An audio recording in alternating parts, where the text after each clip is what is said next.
अस्सलामुअलैकुम दोस्तों, कैसे हैं आप लोग। उम्मीद करते हैं कि आप सभी लोग खैरियत से होंगे। दोस्तों आज की वीडियो में हम कुवैत की कुछ जरूरी खबर, जरूरी जानकारी जो आ रही है वो आप तक पहुंचाने वाले हैं। आप लोगों से गुजारिश है वीडियो को शुरू से लेकर आखिर तक जरूर से देख लें और दोस्तों वीडियो को लाइक भी जरूर कर दें। जो लाइक कर देते हैं तो हम दोस्तों का दिल से बहुत बहुत शुक्रिया।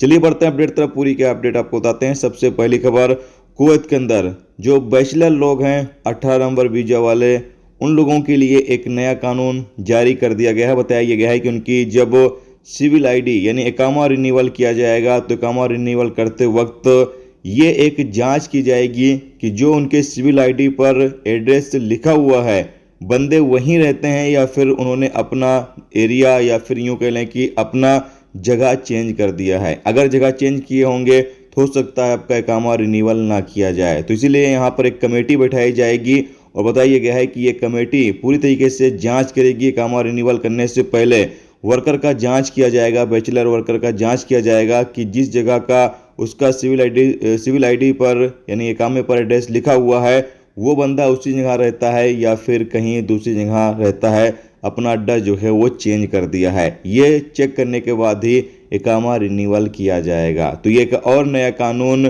कुवैत के अंदर बैचलर लोगों के लिए लागू कर दिया गया है जो कुवैत के अंदर 18 नंबर वीजा रखते हैं और वो बैचलर हैं, कुवैत में काम करते हैं, उन लोगों के लिए ये कानून लागू किया जा रहा है।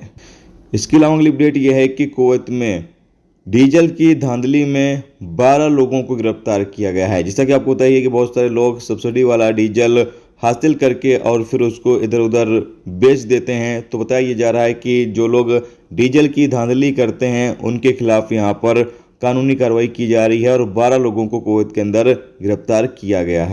इसके अलावा अगली अपडेट यह है कि कुवैत एमओआई की तरफ से एक और बड़ा ऐलान किया गया है जिसमें बताया गया है कि कुवैत में जो लोग रेसिडेंस का वायलेशन करते हैं यानी मसलन अपने कंपनी अपने कफील से अलग काम करते हैं, कहा यह गया है कि उनके लिए कोई भी माफ़ी नहीं है। और साथ में यह भी कहा गया है कि उनका बैंक अकाउंट सीज कर दिया जाएगा और उनके बैंक अकाउंट में जो पैसे होंगे वो जुर्माने के तौर पर काट लिए जाएंगे। तो जो लोग भी कुवैत के अंदर अपने कंपनी या अपने कफील से अलग काम करते हैं उन लोगों को अब काफ़ी ज़्यादा सतर्क रहना चाहिए, सावधान रहना चाहिए, क्योंकि यहाँ पर आप लोगों को कोई माफ़ी नहीं दी जाएगी, कोई छूट नहीं दी जाएगी, बल्कि आप लोग दूसरी जगह काम करते हुए पकड़े जाते हैं तो आपका बैंक अकाउंट भी सीज कर दिया जाएगा, आपका बैंक अकाउंट बंद कर दिया जाएगा और जो बैंक में आपके पैसे होंगे वो जुर्माने के तौर पर काट लिए जाएंगे। तो ये एक एमओआई की तरफ से बड़ा ऐलान किया गया है। दोस्तों ये थी आज की कुवैत की कुछ जरूरी खबर, जरूरी जानकारी जो आप तक पहुंचा दी गई। उम्मीद करता हूं ये वीडियो, ये जानकारी आपको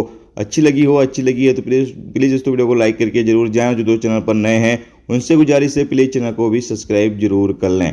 वीडियो देखने के बहुत बहुत शुक्रिया। मिलते हैं नेक्स्ट टॉपिक के साथ, जब तक अपना ख्याल रखिए। खुदा।